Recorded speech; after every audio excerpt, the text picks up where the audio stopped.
most people, they get sold the idea of ownership, not thinking in the business way. The bank telling you you're an owner, you're not really an owner. That whole pride and ego of the ownership thing, y'all been sold this American dream. 140 is the new 40K. If you are not making multiple six figures, there's no reason why you go and invest 25K on a mentor. The dopamine goes away so fast. So even as fast as you drive off the dealership. You gotta find a happy medium where you're doing the things that actually matter. Too many people think I gotta do something new. Says who and for what, and who is even asking for something new? When you don't have money, money is more of a master to you. You wanna make sure that you're not letting money be your master, because money is a wicked master, but an amazing servant. Don't ask no high-level person something you can Google or ChatGPT.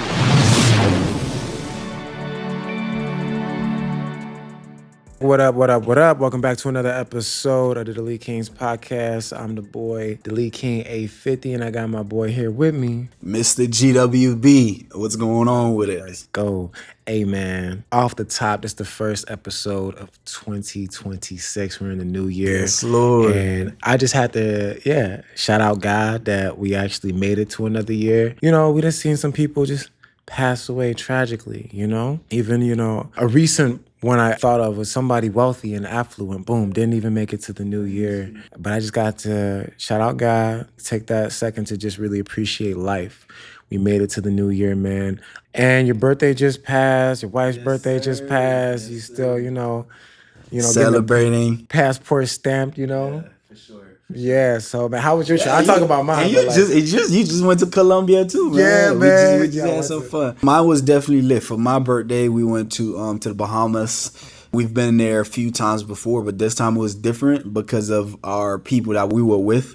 And most importantly, just the vibe, the energy was different. We was able to actually enjoy the culture of Bahamas. So it was a bit different than the different times we've been on the cruise and stuff like that. So that was good. And then prior to that, we went to a European tour. Did a couple of countries in Europe. So we looking forward to this year, man. This year is going to be a lot more. 100%. So glory to God for taking us into this year. And man, I'm excited. I'm excited to see everything that I can discover inside of 2026. You know what I mean? Because I know it's already there. Everything's already there. God's already prepared everything. So it's now a matter of me finding those treasures, So I'm excited to be a seeker. You feel me? So I'm going to seek the kingdom, and let's see what we find. 100%, putting in that work. But yeah, man, I've been having this feeling, right? So we're going to talk about New Year's resolutions and stuff like that. I'm not really big on New Year's resolutions, but more so we're going to talk about the mindset we're in. One of the last videos I was watching was by Sam Ovens. One of his first or second videos he posted on his YouTube channel was talking about going into the year, it was 10 years ago, 2015 or whatever, going into the new year in general, in December, that December mode, going into the new year, what's on your mind? Have you accomplished your goals, right? And I break down how I go into the New Year's. We're kind of reflecting back on the year I just had and just sort of not reminiscing, just reflecting on what just happened. Because I can tell you I had the best year of my life, honestly. And then this year is the best year of my life. It just gets better. It just keeps going better. So I'm going to start off letting y'all know, I just got back from Colombia. Me and my lady went out there with one of my good best friends. And we went out there, we had a really good time. Got her passport stamp, you know what I'm saying? I'm just this first of many. Because that's honestly, how I feel. When you're making the type of money you want to be making, I'm being very specific with my words. When you're making the type of money you want to be making, what you're probably going to be doing is not sitting behind your laptop all day, every day, and you got to get your passport tatted. You know what I mean? You got stamp. You know what I mean? At the end of the day, bro, everything fades. Everything we have, the cars, the homes, and all of that. But what's going to be remembered is the memories that you've had with your loved ones. Exactly. That's why it's important to spend time and travel the world and discover different cultures and all of this different stuff. Yeah. Yeah. And I've been to Colombia before. Right. Last time I went to Cartagena, and this time I went to Medellin. Yeah. I've been pronouncing it wrong before I went there, So, and then we even seen, a lot of we tapped into the culture a little bit. We went to go visit Pablo Escobar's brother that's still alive, chopped it up with him. We went to on the boat ride, oh my God, that was my favorite. I gotta just mention what we did because I have some footage, and I might just throw it in this episode for y'all to see the vibes. But a lot of people go to Colombia because I think prostitution is legal or something like that, and there's a lot of beautiful women just roaming the streets loitering. But I was like, I'm bringing my lady, so I'm good. You know what I'm saying? And then my friend brought his lady. We were pretty much good, just enjoying the vibes.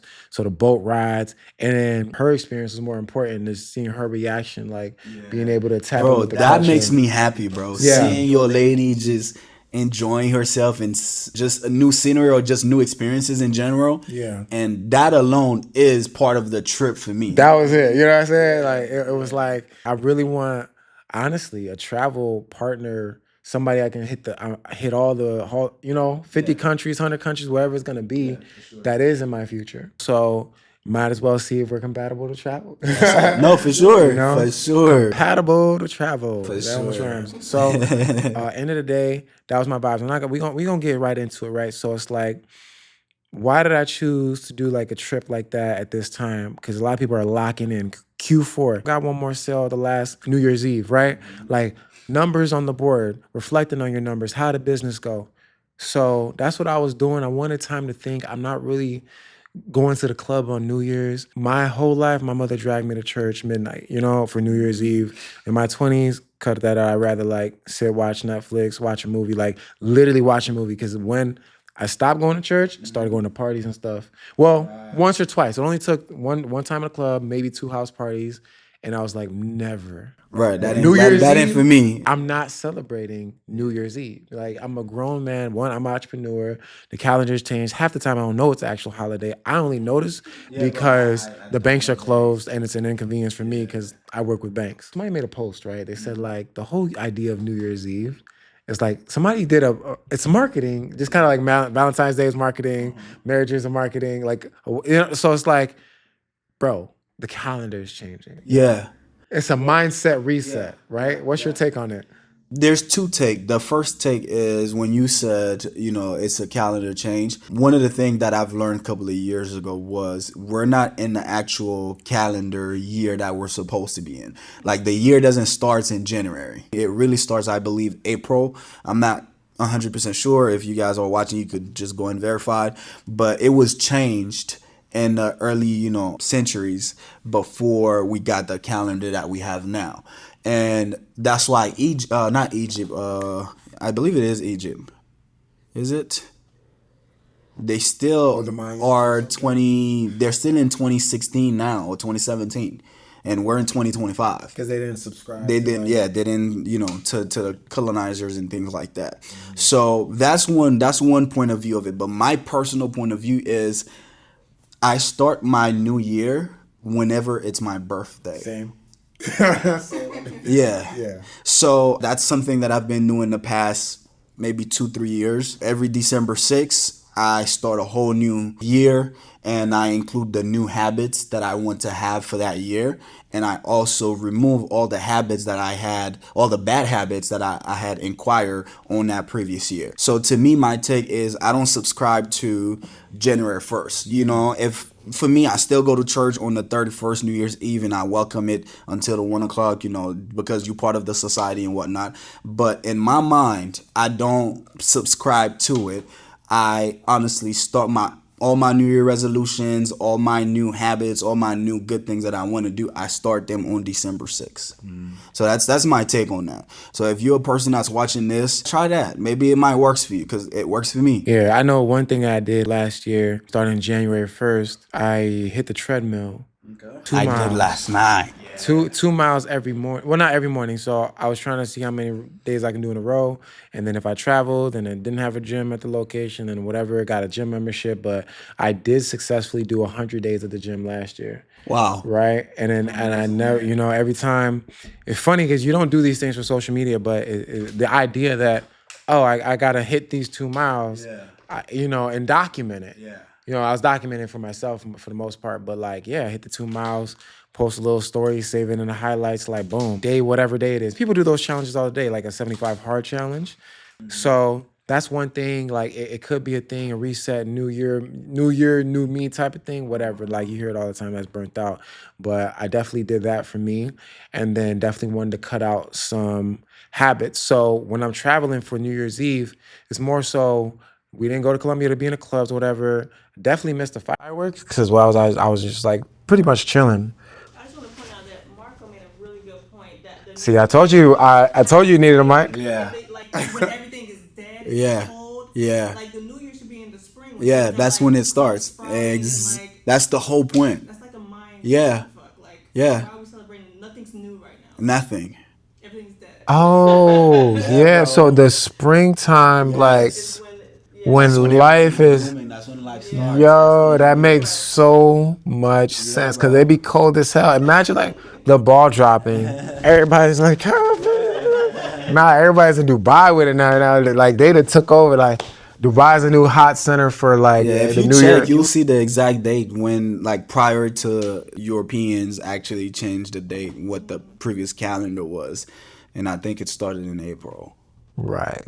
Sheesh. But yeah, that was interesting. So one thing I wanted to do because it's like And I believe we have 9 months, really, instead of 12 months.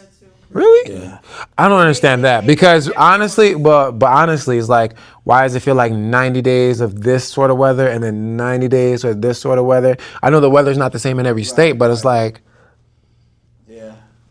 Yeah, that's It's definitely something. pretty That's even. definitely something. Definitely got to study. But the way they've explained, based on videos and certain things I've seen, it made sense as well. Yeah. So that's something definitely got to study more. Obviously, I'm not an expert on that because that's not what I practice. That's not what I know. But subconsciously, I still know certain things about that. Yeah, 100%. The more you know, it's just like that's why they say ignorance is bliss. The more you know, it's just like for doing it all wrong. Yeah, but like, what else did I do? So I hit the treadmill, and then I tracked my numbers way better than I ever have before. And then I even had this spreadsheet with like clients that I didn't close that I needed to follow up with. I want to do a better job of doing that this year. And I spent the majority of the first year. My goal was by April, May, find like an assistant, which I found, but it was kind of late. Like found her like June type vibes. A lot of assistants didn't make it. They didn't make it past the first 2 hours, right? So like going back and forth, I made the first half of my year about finding a team. And in the previous podcast episodes, I even emphasized like, hey, I want to find a team because you can't do it all by yourself unless you're going to get burnt out. And I wanted the second half to be more so about recalibrating. When I say recalibrating, I want the second half to be more about investing into systems. So team systems. And then I did get another mentor sort of program, like, because you can build the system from what you know, or how about you leverage somebody that's way further ahead of you, they leverage their system. So yeah, that was my goal with getting into that program, and then still leveraging the community aspect of it, being around more like-minded people. So it's just funny, and moving. That was another big thing I did last year, moved down to Florida. Yeah, that's a big move. Yeah, so it was like, the cold city to the tropical. exactly. And then I went to Colombia. I'm like, yo, it's warmer at the crib. I was shocked, bro. I was like, ain't no way I hop on a flight and where I live is warmer. The better, right, nice, so gotta appreciate Florida for what it is, man. I don't know what it is, like, but ultimately, enough about me. Ultimately, like, this year was pretty interesting, or last year was pretty interesting, and this year, I got this feeling, like even the last few days after New Year's, I'm like, I got this feeling like I need to do what I did last year, but times 10 and be really, really like no distractions. Because last year was going so well, I actually like allow myself to enjoy a lot of moments. I actually allowed myself to live in a lot of moments, right? Because I was doing a few things for the first time, even, Right. And I feel like, okay, I even, I spent a lot of money. Right? This year, I want to be more disciplined. Okay. Right? I do want to invest. I am going to spend the most amount of money I've ever spent in my life this year, of course, because we get more and more money every year. But investing in the right things, right? Because I have this thing, right, where it's like, now I stay where I stay. The place looks nice. It looks amazing, more than nice, right? I still got to get some art, whatever, cool, but you make your home your comfort zone, but you work from home, whatever. But the idea is like, oh, I got to leave out for groceries. I'm going to cut down on that. Oh, I got to leave out for, you get FOMO. We went to a car show this afternoon, this morning. I'll drop some footage, whatever. Oh, I didn't see no Bugattis or Bugattis. Man, there was going to be hypercars or whatever. I did not see a Bugatti. I saw some high-end Ferraris or whatever. That was interesting. I think a Bugatti was on the flyer too. That's funny. It was in front of the Versace mansion. But Miami, you get a lot of events that pop up on your time like, oh, I got to go to this. It's right down the street. But I got to lock in. Yeah, you have to. For me, I definitely, for 2025, said I was going to get into more rooms where there's, events are happening when they're speaking about financial literacy and things like that. But I didn't do as much. And I thank God in the middle of that, I started the 1%er mastermind. So that kind of cover up what I wanted to do. But for 2026, one of the main things that I want to do is I want to learn a new sport. Which is specifically speaking golf. I want to start golfing. I already purchased all my, golfing clothes and everything last night. I'm waiting for these to be delivered. So I'll definitely start with a country club where I could start networking with those individuals that I want to help with their taxes.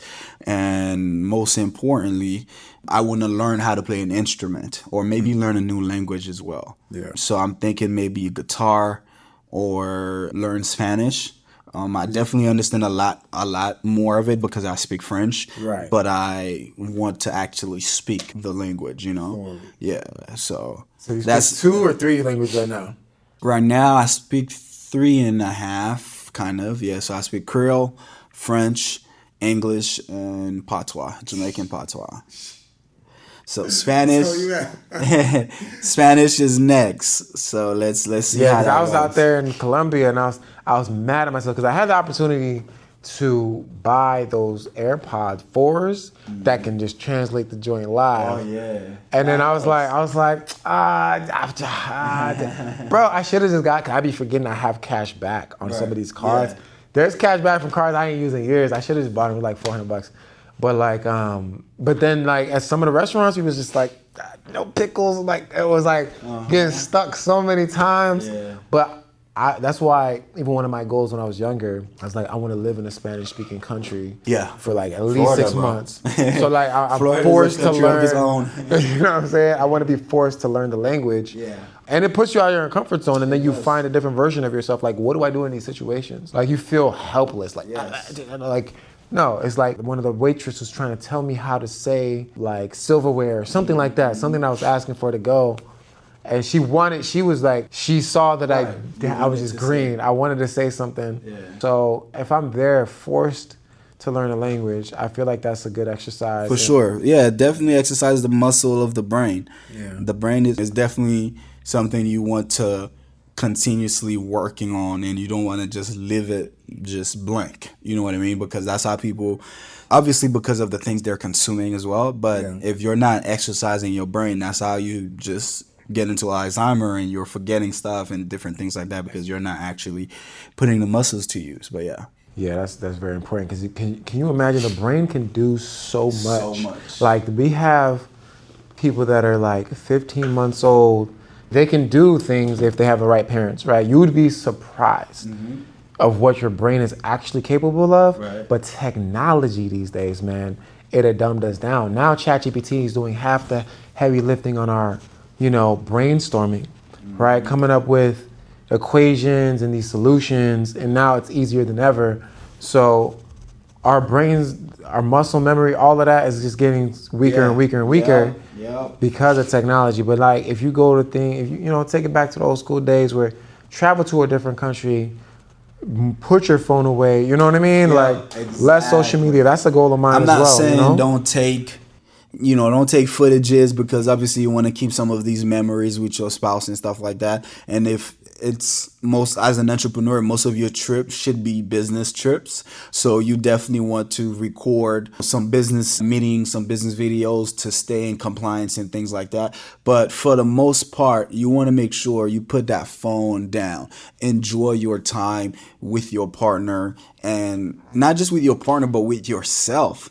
Because a lot of time we miss out on so many things because we're so locked in and focused on that, device that we're missing out what's going on around around us, and you're definitely missing out for sure. So it's very important that you spend time with yourself, and when you're out, just take in everything that's around you. Do you ever see yourself traveling without your partner? Honestly, no. If we are there, I want to step out on my own for an hour or so, yes. I've seen, there's one of these guys that I follow that I saw just went to Asia trip by himself. I definitely would want to do that. But I'm one of those men, bro.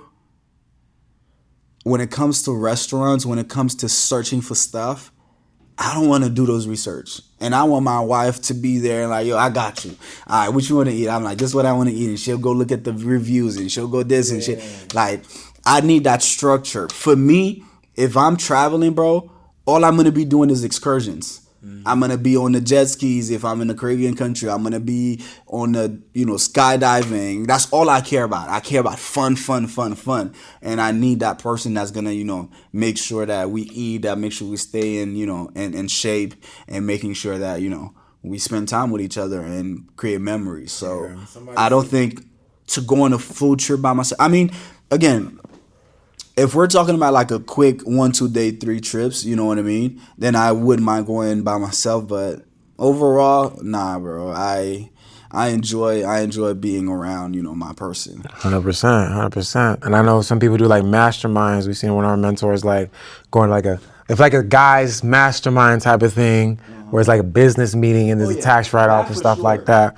But like a solo trip, like completely solo. Yeah, completely solo. Yeah, no, I don't know about that. Right. Like a men mastermind, yeah. I did one. I did a men mastermind that was called a men's con in LA with this guy named Duke and 2 other. They were all ex-NFL players. We were there for a couple of days. It was definitely a fun experience to be around that. So that definitely was fun.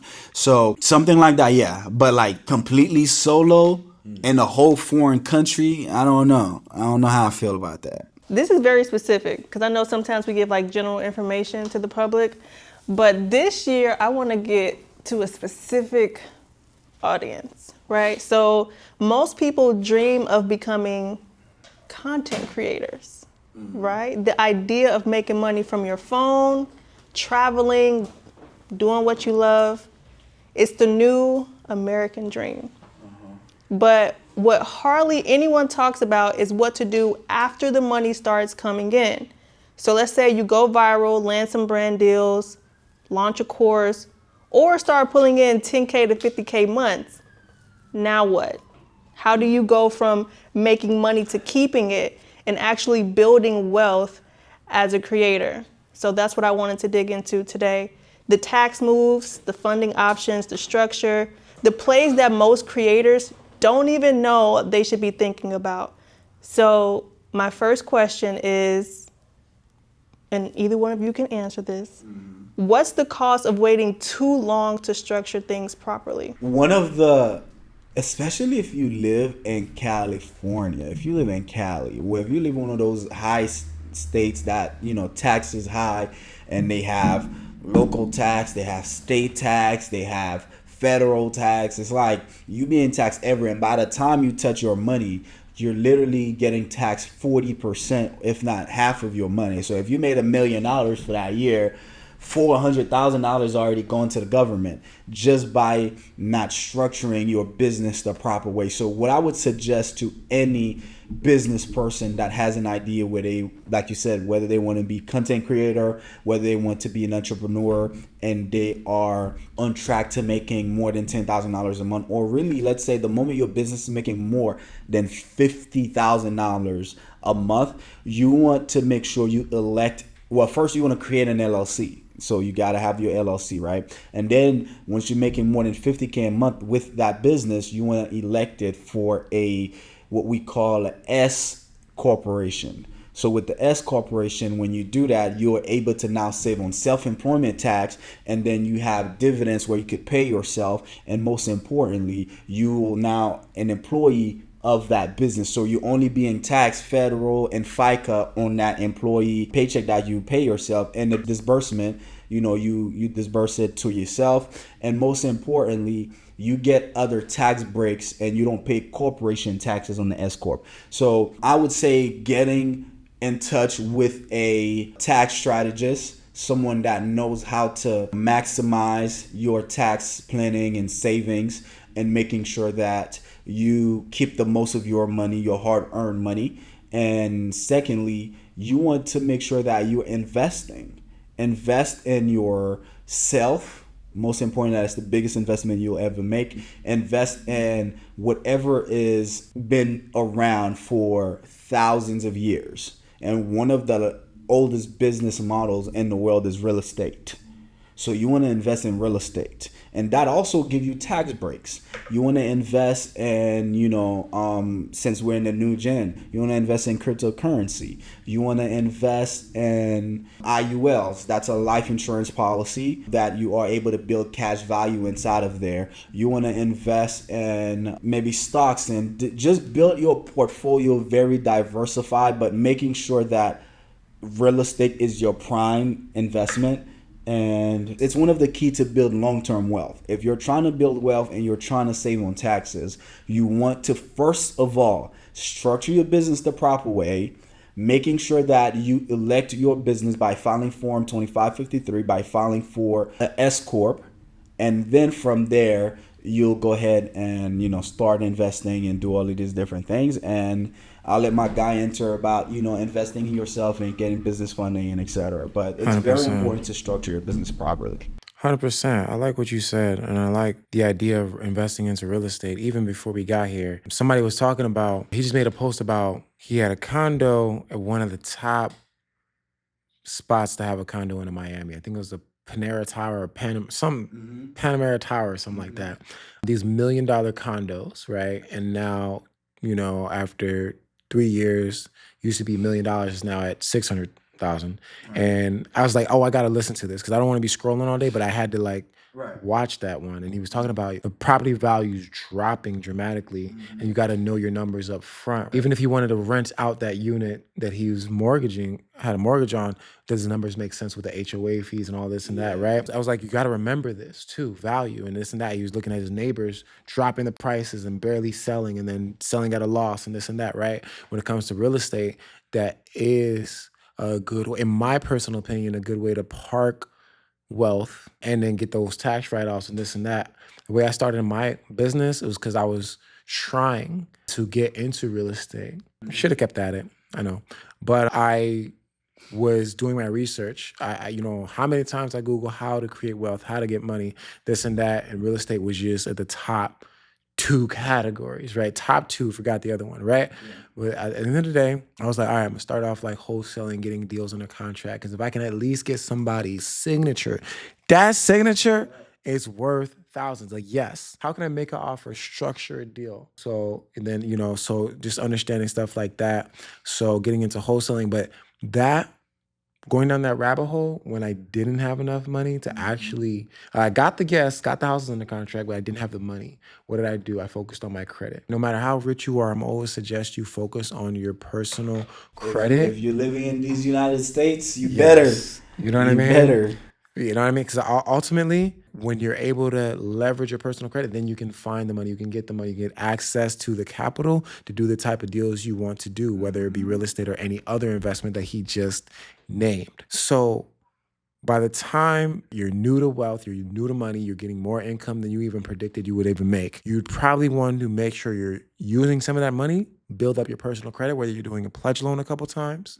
If you don't know about that, Google it. But you're doing the secured cards, just making sure you have a lot of data reflecting that you have the ability to pay money back. Not only you have your own money, but you have the ability to pay money back. Whether you have to get an auto loan just to get an auto loan, get an auto loan. But by the time you have the car, you're looking at the car you actually want to buy, you walk into that dealership, it doesn't matter if you got $1 million cash in the bank, you trying to finance something, they're going to want to see, okay, what have you previously financed that can show you know how to pay money back?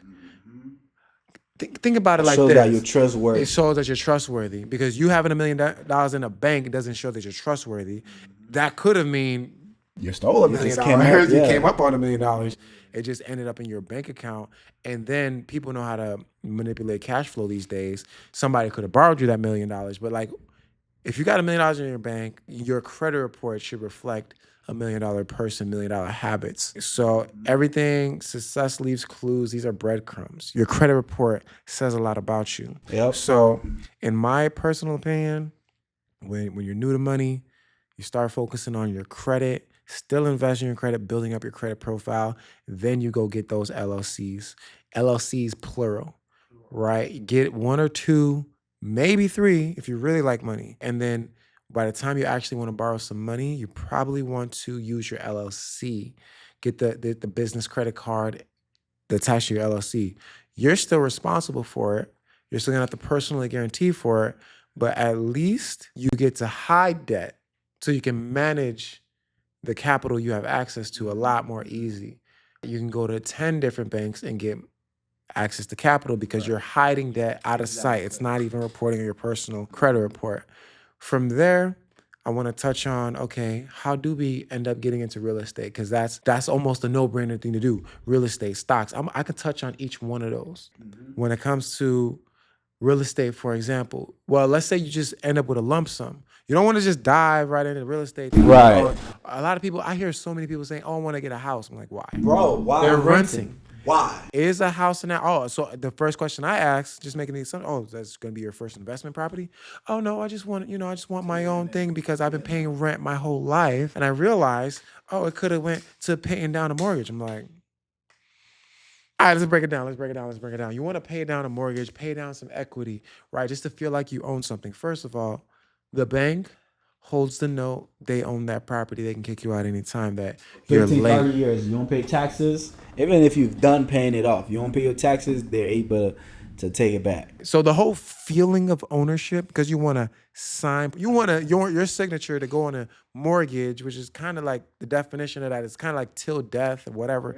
No, it's a big French. commitment. In French, that's exactly where it came from, or the Latin word, the more, M-O-R-T. Right. More, it means death. Right. So you are engaged with that. Like mortgage. Yeah, like you're engaged. Forever, like. You're engaged to it till death. Right. So that's a heavy commitment, guys. That's crazy. Like a person like me want to travel the world. Do I really want to be tied down to one No, spot? I don't. But I own a few quadplex, a few duplexes, even apartment buildings, and I have 50 tenants, 100 tenants, paying the mortgage of that for me for a couple of years. Within 10, 15 years, I'm done paying it off. Now that property probably worth $1 million, $2 million, $5 million, and I'm able to borrow against that equity of the property, or I could just sell it. There's a lot of different things.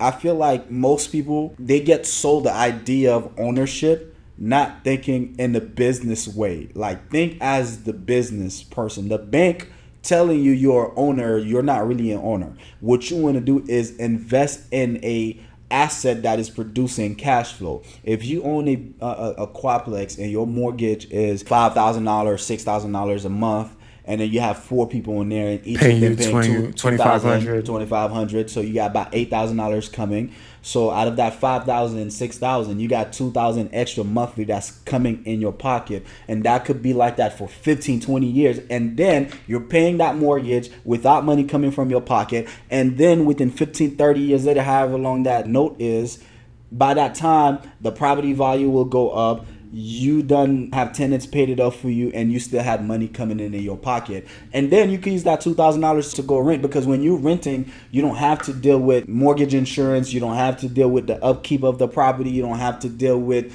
a whole bunch of different things that comes with your taxes. The landlord got to pay the taxes. Yeah, the landlord's getting the tax bill.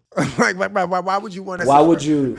Like, at the end of the day, everything that he's saying, if you're picking up what he's putting down, right? The idea of owning a property, you have to really think of the pros and the cons. When I hear people say they want a home, I'm like, home is like, are you surrounded by the people you love? If you're in Colombia for a week, you're with your loved one, and you're outside of the restaurant, I want to go home. Like, home is where my people's is. You can make whatever your home. Some people live in their cars.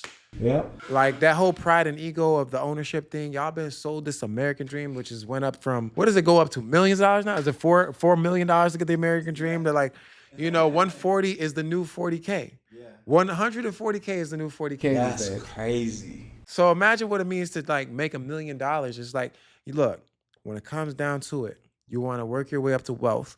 Cool. My idea, it's my opinion, but like, when your first property should probably be something that's gonna put money in your pocket rather than a forced savings account, right? Where you have the obligation to make sure you're keeping up with the taxes, not to mention HOA fees that could be there, just to call something yours.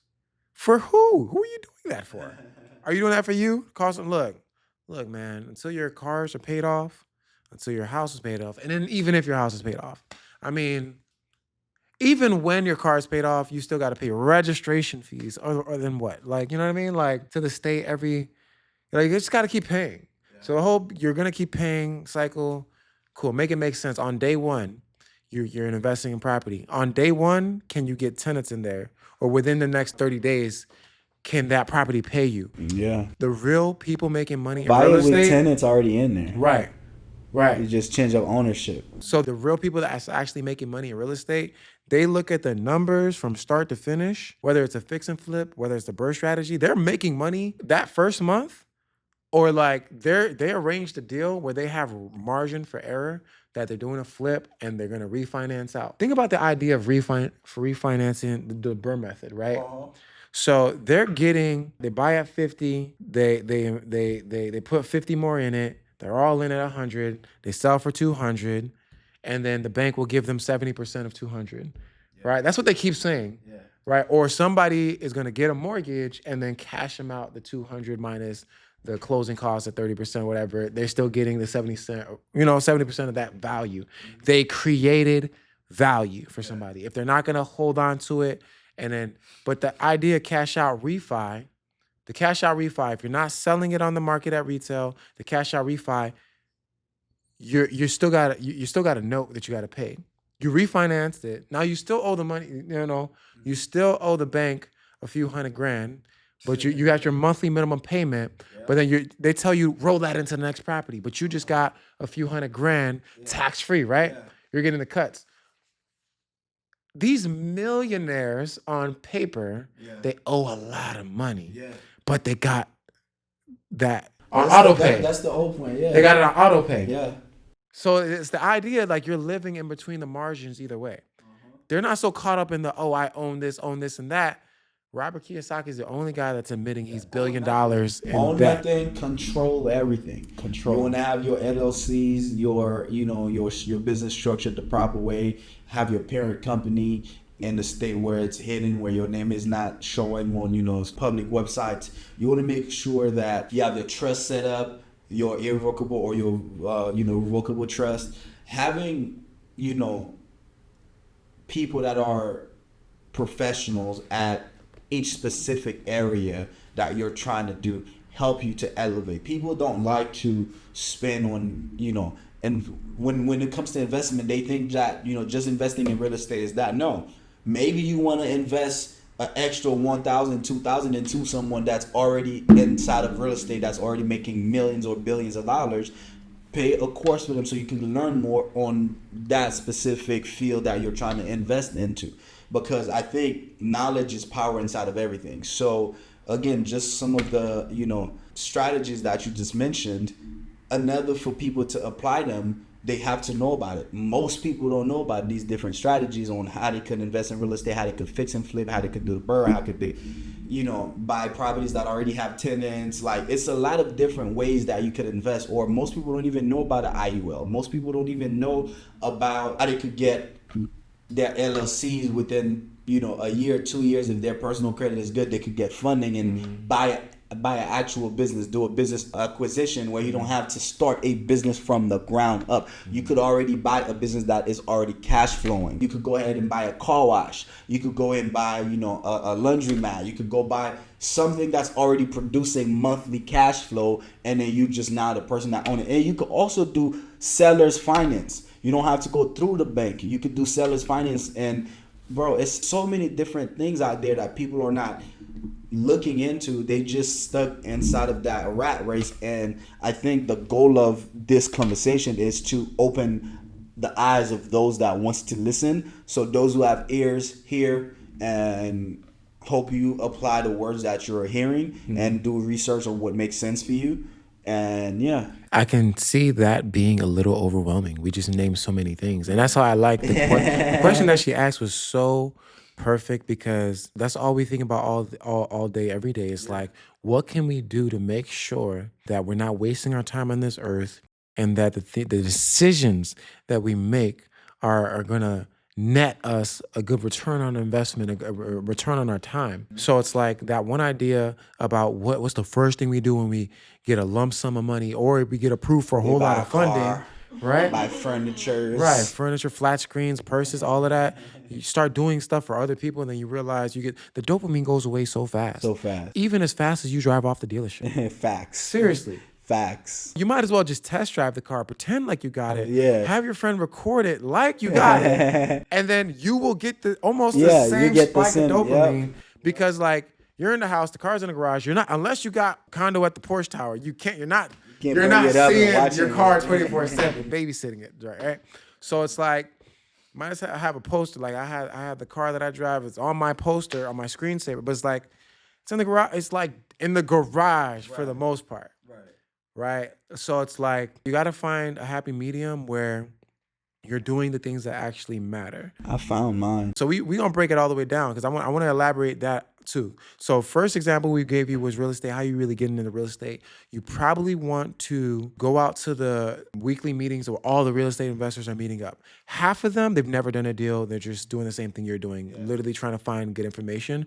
The other half, they might be shopping around for deals and they just want to like they're such nerds, they have to be surrounded by other real estate investors. So they might as well show up to the room, right? Connect with the right people that can do the right deals. Get your hands dirty, learn by doing. Because if you go and just shop for a regular course, there's a lot of people that are pretending, oh, here's how you do whatever. I'm not calling nobody out.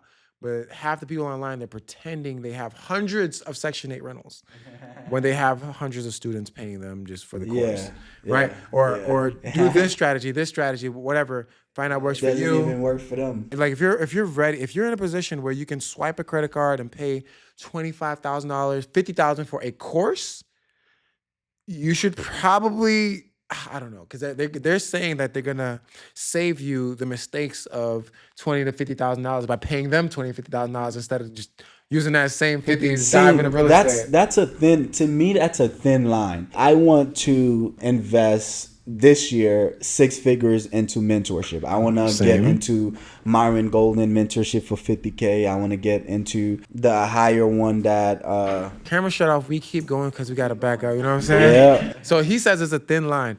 Break that down. It's a thin line for me because if you are not making multiple 6 figures or at least $1 million or more, there's no reason why you go and invest $25K on a mentor.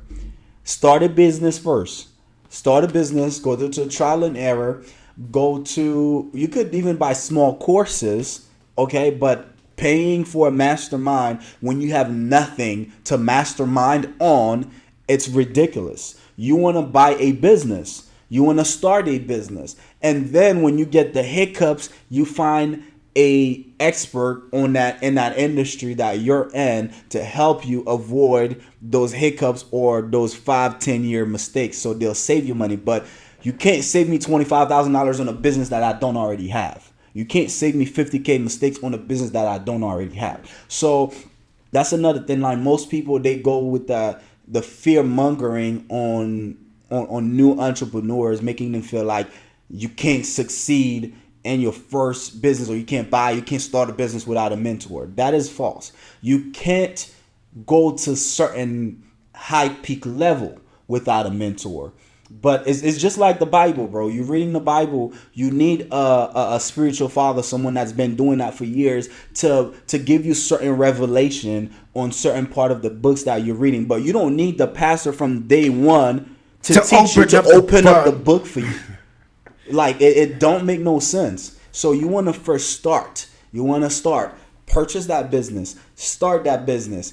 Make mistakes. Not a lot, right? Enough that you are becoming an expert. Then you get in connection with other people, like-minded individuals that are neck to neck level with you. And then from there, you go to a higher level by getting a mentor. Then if you're making $100,000, $200,000, $500,000, it's okay to spend $25K investment on yourself by getting in the mentorship, as long as you make sure that this mentor that you're paying that 25K, that 50K for their mentorship has receipts, right? Because success has receipts. You need to look at their receipts. How many other individuals they took from level 2 to level 10? How many individuals they took from level 5 to level 20? Like, you have to look at all of these different things, and from there you'll be able to make a more knowledgeable decision on how you want to move or how you want to pick your mentor. Man, you said it perfectly and you worded it perfectly. Because I know some people will say like, yeah, first thing you want to do is get a mentor. Like, first thing. You know what I'm saying? And half of those people, they're selling mentorships. Cool. Yeah. That's fair game. Yeah. That's fair game too. Because I'd have gave somebody similar advice like, man, somebody I was even building up, right? Because people come to me when you need the money first, right? You want to escape your 9 to 5. Yeah, so it's like certain people will say like, all right, like, first thing, I was giving game, I'll break it down like this. Like, somebody really trying to escape their 9 to 5. They've been making okay money for their whole life. I'm like, look, invest every last dollar you have into your credit. Of course I would say something like that. And then I would say, where's the list of people you aspire to be like? If you don't have one, what are you actually doing on social media? Because half the time we're scrolling. If you're not using your phone to call somebody, you're either on YouTube or Instagram, you're consuming. So where's your list of people you would... Right now, you would trade lives with them. Like, where's your list of your people that they do exactly what you wish you would be doing right now, and they're getting paid for it, and you know they enjoy their lives? Where are your examples? They say don't have role models or idols, but you know what I mean. You know what I mean. You should have 5 to 10 people that you aspire to be like or do the same business they do, because one, they prove to you already it's possible to do it, and you can do it too if you just like have a positive mental attitude. You could do it. You could even attempt to do it. Even if you failed at doing it, it would be fun. It'd be way better than life you have now. And success leave clues, bro. Like you just said, all these people, follow them. Go look at what they did when they were first starting. Follow the exact same step. Most entrepreneurs try to, unless you're like a very like an imaginary person like Steve Jobs that came and disrupted multiple different industries, the cell phone industries, the computer industries, and all of these different things. Unless you got those big ideas, cool. But if you're just starting a business that you feel like this is your assignment or this is your calling, find other people that had already been doing what you're currently doing and do the exact same thing that you, because people feel like, oh no, I gotta be, yes, your character, your attitude, all of that, still be yourself, because that's what will differentiate you from doing, like, you could be doing this right now and I'm doing the same thing, but because I have a different character, it looks different. But that doesn't mean that I'm not following the blueprint that you left. You know what I mean? So follow the blueprint and do exactly that. Mm-hmm. And you don't have to invent something all the time. Right. Like, it's already there. Just piggyback off of that. And that goes right back to buying a business. You don't got to start from ground zero. Too many people think I got to do something new. Like, says who? Says who and for what? And who is even asking for something new? Facts. Like, Buddy got a lot of clients and he can't even service all the available possible clients there is. Yeah. Like, the market, the whole scarcity or the whole like saturation things, it doesn't exist, bro. So when I'm giving people game, I'm like, where's your list of people out of those 10 people that you have already identified? They do exactly what you do. How many of those can you actually reach out to and get in touch with? Yeah, they probably have somebody in their DMs managing their DMs right now. So they might have a couple layers you have to get through. Right. And then when you actually get in touch with them, you know their time isn't free because be ready, bro. One of the things that Myron always says, bro, I hate people that says, I have a question. So my question is, I thought, that's not a question. Have everything ready. If you're about to speak with someone that is very high valued in their industry or that is an expert or a master of their field,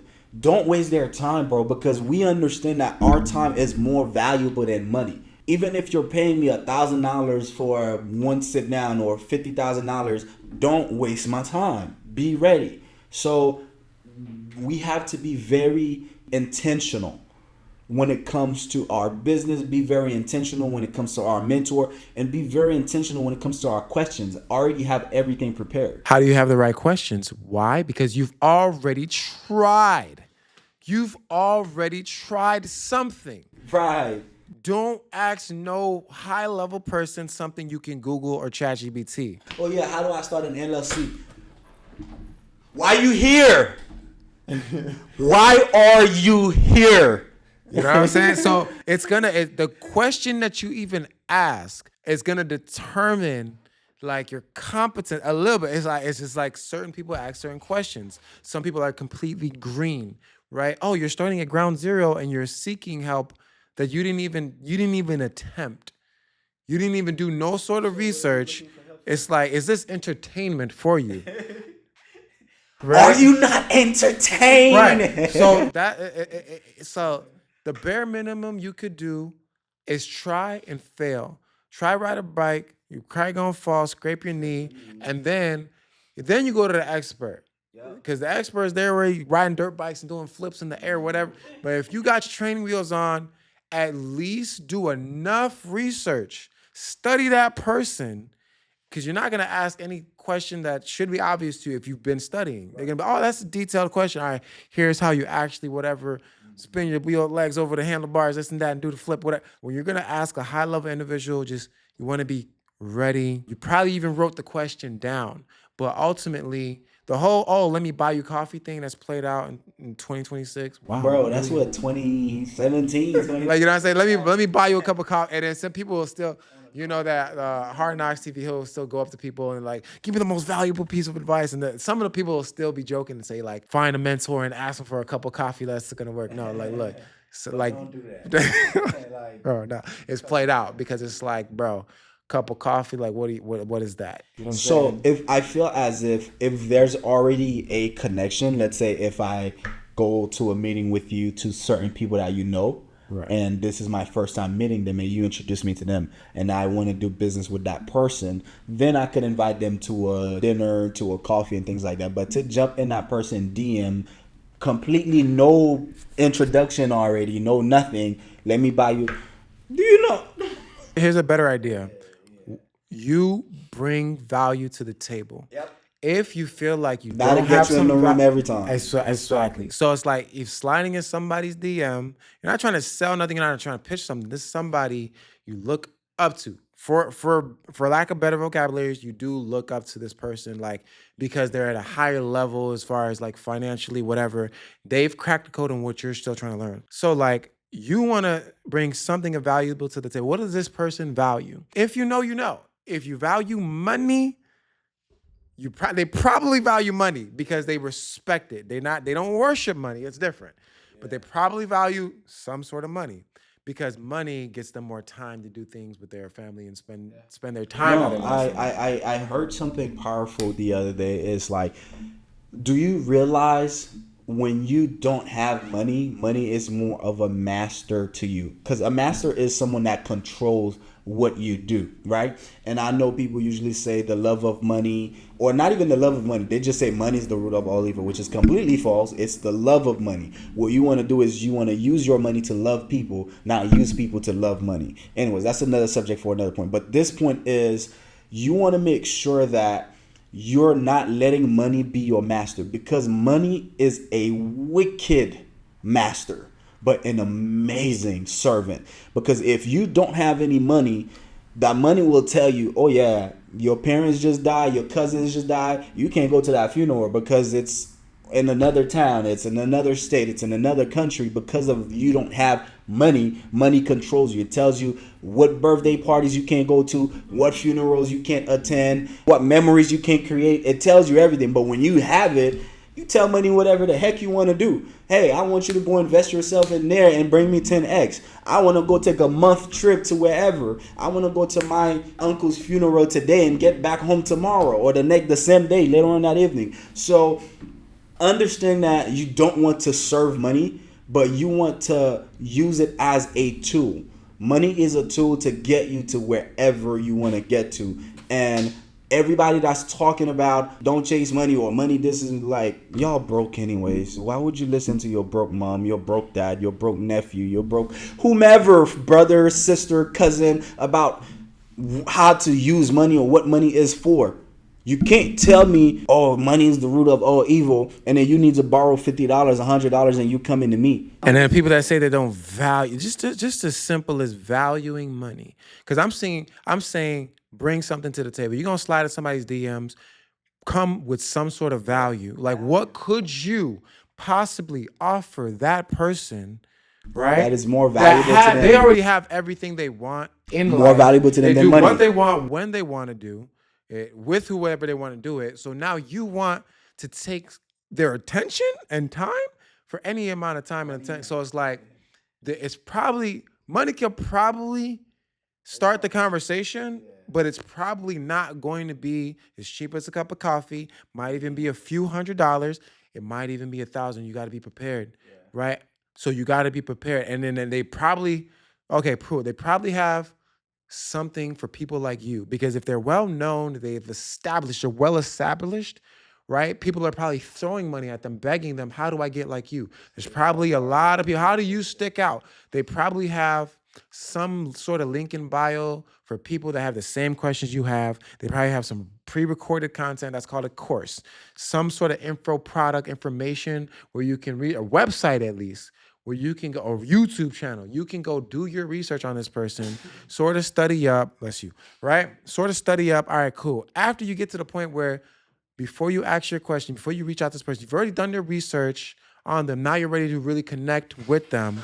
What do you bring into the table? You probably already know how much their information costs at the basic level. You're probably already subscribed to it. But if you need that one-on-one, right? You need that one-on-one. You want to make sure that you're ready. You know, they say the coach appears when the student is ready.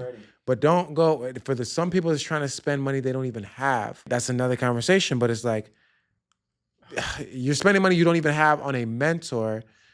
The mentor costs, but the execution might cost you. They might tell you, here's how to run ads. You pay me $5,000, I'll teach you how to run ads. Where's your money for ads? Where's your money to retargeting? Where's your money for the software? Where's your money for the subscriptions? Where's your money to like? What is it that you're gonna run ads on? Do you already have your, what do you call it, your offers? Is your offers already ready? Do you know your target audience? Who are you running ads for? Like, it's logistics. So you should probably think 5 to 10 steps ahead, but this is not to discourage you from reaching out to people. This is not to discourage you to procrastinate and none of that. But there's levels to it. I think I probably start off with the ebooks, you know, $50, $300 there. And then, okay, you probably start off with $1,000 course or whatever. And then if you can't get a return on investment from those, it's like, that's another conversation. Because some of the stuff you might be investing in fluff a few times here and there. Like some people, the information is not that potent. It's not that transformative, right? But you're at least not spending way above anything you have for your life savings. You start to identify what is actually bullshit. What is actually fluff, and then you start to learn how to ask the right questions. Okay, I've heard X, Y, Z, but I'm reaching out to you because I really need to dial this in. And then they'll be like, oh, you done your research. Oh, you've been through a few courses. Because it's like, to get to millions without taking a few L's is unlikely. You probably are going to get scammed 1 or 2 times at least. And at least it's almost inevitable. Okay, so a lot of times we don't see things the way they are. We see things the way we are.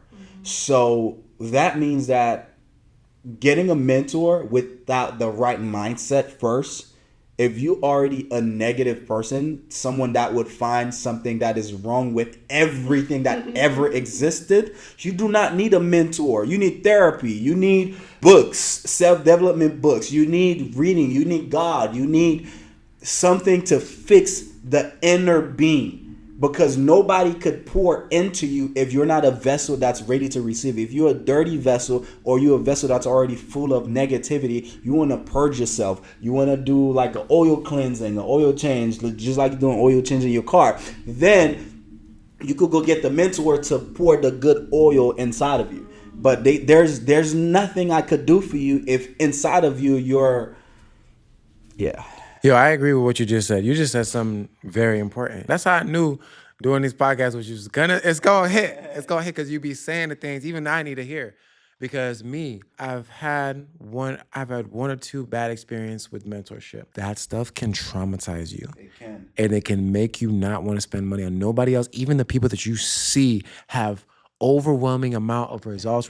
But then it's like the ones that you did decide on, you bet big, and you're betting on yourself. Right. It's not more so you're investing in a mentor. It's like you're betting on, and you feel like you made the wrong decisions. Now you're scarred for life. Then now what he just said, it makes me feel like, okay, if I invested in the wrong mentors last time, what's different about this time? You kind of got to take that risk regardless. So that's why I promote business funding. Like, get you some other people's money, but then still be careful not to spend more than your life savings. But sometimes it's going to, look, I go back and forth with it. You hear how I'm speaking right now. It's like you want to invest in the right mentor when you're ready to receive the message. Because when you put your faith in a person, another human being that's going to guide you and direct you in your success, it's like, I can't fail this time. This is the guy. I went to the guy. Yeah. So if I pay him and then I still fail, it's like, can you blame the guy? 100 other people have proven it a success. Yeah. So it's like, am I ready? That makes you nervous and that makes you procrastinate. Something I even struggle with. Because why not? Like, I have the 50. Why not pay my rent right now? I have the 50. What's the problem?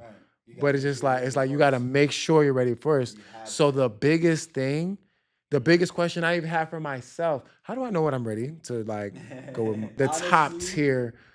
Why don't I skip to the top? I could spend my spending power. I've told everybody knows I have over $1 million in spending power. If I maxed out all my credit cards, I could just start spending $100,000 on ads today.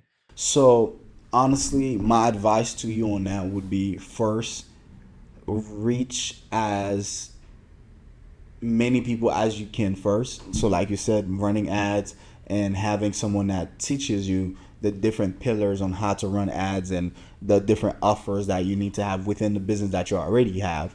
And then from there, once your business has already 5x, then you'll know, okay, the rest of the work, I can't do this alone. Like, you'll know when you're ready. So even though sometimes we're anxious to go and spend our money, and because we know we have it and we're like, oh, this person is amazing and I know they could get me to the next level. Yes, they can. But are you ready?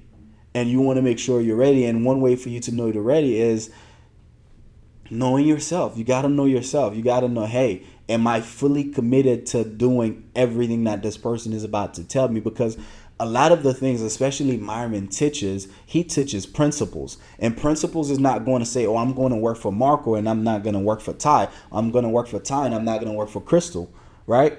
It works for everyone that works it. So the moment you are mentally ready and you know you have the time to implement everything that he's teaching or that mentor or she's teaching, right, you'll be able to do the work. And especially if they're teaching principles, it'll automatically work. So I'd say just do some self-reflection and see where you're at. Have you maximized your own personal inner being first before you reach out to the higher level of mentorship? And that's my biggest struggle. I can say it publicly on the podcast, but it's just like, how do I know if I am operating at my highest potential? I obviously not. Right. Obvious. That one is obvious, but it's like the things that I do on a daily basis, right? You need that coach and accountability partner. So the things that you do on a daily basis, you need somebody that's going to give you a whole different perspective. Otherwise, it's you giving yourself advice, right? Whether you have a good routine every day, okay, you wake up on time every day, cool, you're eating healthy, you're drinking water, whatever. But like, productivity is different from being busy. Yeah, 100%. So it's like those things is like, okay, like you said, my whole thing has been get a couple wins under your belt and then get to the next mentor. Like, get to a point where, oh yeah, that mentor, he's expensive. Why should you need a credit card to swipe it? Stack your bread, do what you do know how to do, and then pay that man his price, pay that person their price. But if you can't afford it, why can't you afford it? I keep asking myself that question. So it's like more of a second conversation we'll have on paying for mentors that you can actually afford Because there's And mentors just bigger than because me, you man. have the funds available doesn't mean you can afford it. Right. Just like you said, if I go and pay you $5,000 for a mentorship and that's all that I had, when you teach me the things that you teach me, how am I going to find the funds to implement everything that you just taught me? Right. But then there's some mentors I even look up to. I'm even still brainstorming how I'm gonna pay for their stuff. They'll tell you, "Oh, I just put 50." I feel like they be leaving out the part where they were already having six-figure jobs and stuff. Like their zero isn't everybody else's zero. Exactly. But at the same time, there's some people that, I don't know if people just say that online, like, yeah, I invested my very last. I had 13 cents in my bank account when I spent 5,000. I swiped my $4,000 credit card and I made it work. And I'm like, sure, bro. But at least you had a job, right? You knew you had 2,000 coming in next week. Like, I don't know. I have a problem. My biggest problem. Or unless it's like a service-based business and it's not really product-based, so you could kind of promote online to certain people you already have, and you could sell that service, whether it's credit repair, whether it's taxes and things like that. That way, even if you don't have to go and buy and reinvest, you'll still find some way to still bring in some money. But most importantly, like you said, these people have already have a job. So even though you didn't have anything in your bank account, but you still had residual money, coming from that high-paying job that you have. Some people would act like, oh, I quit my job and I didn't go back to work. I went from 6 figures and I quit. And then within 6 months, I made my first million because I gave such and such $5,000, $10,000, $50,000, whatever. That sounds so good. And then buy my course, $10,000 link in the bio. You know what I'm saying? Bro, I honestly, like, I have an issue with just believing people until they give me a reason not to. You know what I'm saying? I learned my lesson from that. That's the way it's supposed to be. But it's more entertaining when I just be like, yeah, oh, look at this guy. I just like to believe, like they say give the benefit of the doubt, but it's just like, I had another conversation about that, giving people the benefit of the doubt, because why should there be doubt? Like, no, like there is no benefits when you're doubting something. It's not all the way there. But the idea that a lot of people run in game, it's a script, it's performative. My favorite piece of social media content I seen last year, I'll quote Glow J is like, they did the reverse Uno card where somebody interviewed him on the street. And he's like, what's the one key thing that you can tell me that you've learned, like you're so successful? What's the key thing? He didn't even stutter, hesitate. He's just, everybody lying. Everybody lying. All the people like, and it was just like, well, coming from him, he's interviewing people, and like everybody's doing 6 figures a month, guys. 6 figures. Everybody does 6 figures. But his key thing, everybody, and he said it with a smile. Whatever sarcasm he had with it, I took it at face value, and I found it hilarious. I was like, huh, okay, I'll note that. There's this thing that I've learned from this guy named Patrick Bet-David. He has also have a podcast named PBD Podcast. Patrick said there's this thing called a future truth. So if you are willing to tell a lie that you're working towards to make it become a truth, then it still somewhat count. It's sometimes a good thing to do. So let's say, for example, projected gross income. Yeah, projected gross. Yeah, projected gross entrepreneurship, projected gross business, projected gross income. So it's more on, hey, if you already making $500,000, and then someone asks you, you could say, yeah, I'm a millionaire, because to make $500,000, you already have that mentality. You already somewhat close. And it takes a moment. Matter of fact, it may take that one video where you said you're a millionaire to get you to that million. So sometimes, again, it works, right? But don't be an employee working at Wendy's and then you tell people you're a millionaire, and then I pull up to the drive-thru and then... I'm like, you do this, what you do in your spare time, bro? This is what you do in your spare time? Anything, anyways, but sometimes I feel like I'm too honest for my own good, and I feel like, is my honesty holding me back? You know what I'm saying? Because I'm like the same, like the people I really look up to, like there's some months my statements look the same. It's like, really? For what you say you're doing? And it's like other people, they just cap and they get more clients through the cap. I'm like, They're not posting their flyers every time. They're posting the lifestyle. Yeah, the They're lifestyle. posting there's not VVS does moissanite, but it don't matter. It don't matter. You know what I'm saying? I'm like, yo, like, is that the secret sauce that I'm gonna pay them 10K for? And they'd be like, because first couple times in Miami, they're like, bro, invest in your personal brand. Just invest in your personal brand, do what it do, and perception is reality. I'm just like, but I want profit. I want to take care of my family. There's nothing wrong with your point of view on it. As a matter of fact, that point of view or that take of yours on that specific thing is, for longevity, it works better. When you are 100% real, 100% natural, you be yourself, you are in the game for longevity. In 10, 20 years from now, your 500,000 could be a $50 million brand or $50 million company, compared to that person that was only making $500,000. They said they're already a millionaire. So they're all about the hype. And hype doesn't last. You could use it as a vehicle to get to where you need to be, but you can't fake it all your life. You can't fake it all the way through. You know what I mean? Like, at some point, you have to get real with yourself, not just want to lie to everybody that you come across. And again, if you believe deep in yourself, next year I'm gonna make $1 million, and you know the exact steps and the exact everything that you're gonna take, and you're already making multiple six figures. Yeah, someone talking about, I'm a millionaire. There's nothing wrong with that to me. However, don't just fake all your life and you go and buy a whole bunch of fake. I just spent $100,000 on chain. Nigga, you just spent $2,000 on these moisturites. Right. Or I just bought me a brand new. Like, stop the cap. You don't have to promote lifestyle. As a matter of fact, post more educational content where you teaching people, where you fully care about people. One of the things that I told you, I shared with you in the last podcast, was the fact that the moment my vision got clearer and bigger, and I got more connected with God, I realized my wealth is coming from truly caring and serving people.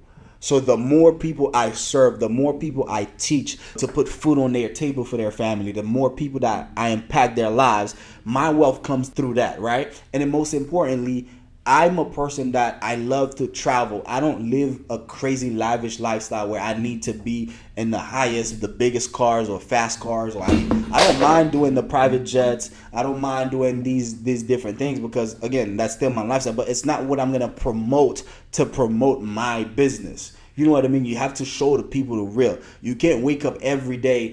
You taking a video, man, I just got up. Your Versace robe's already on you. Your multiple chains already on you. And then you already, so you went to sleep like that? Your makeup's already on. Hey, I ain't gonna lie, some people do. But when they get to that point, multiple chains on, you know what I'm saying? But it's like, I get what you're saying, though. You know what I'm saying? Like, I think authenticity definitely is the best route. It's the longest route, but it's the best route.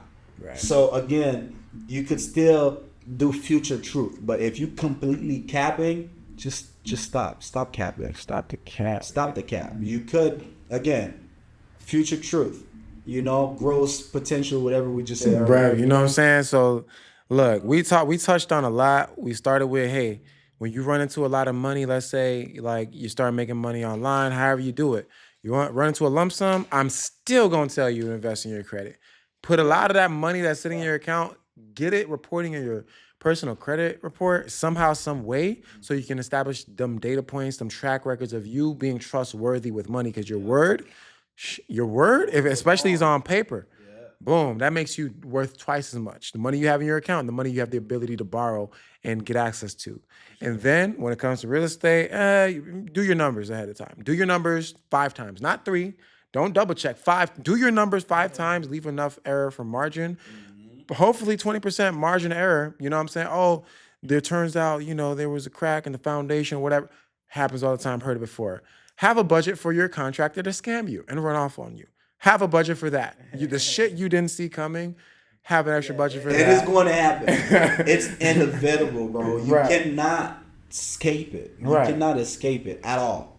So I was going to touch on what it means to invest in crypto and this and that. Hey, how about you start with something you have passion in about, something you're probably already scrolling on social media about. Put your list together, the people that you're influenced by. What are they doing? What do you want to do if you would trade lives with them?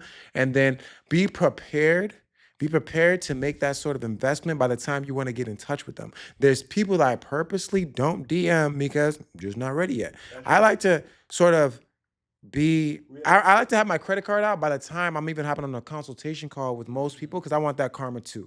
I want my clients coming to me with that same energy. Like, I kind of already have my mind made up. I just wanted to see if you're a real person. That's how it works, bro. Touch base, whatever. What are my different options of Become financing? the type of client that you want to attract. Exactly. 100%. If you're one of these people that's wasting people's time, your clients will come and waste your time. Exactly. That's just how the universe works. Exactly.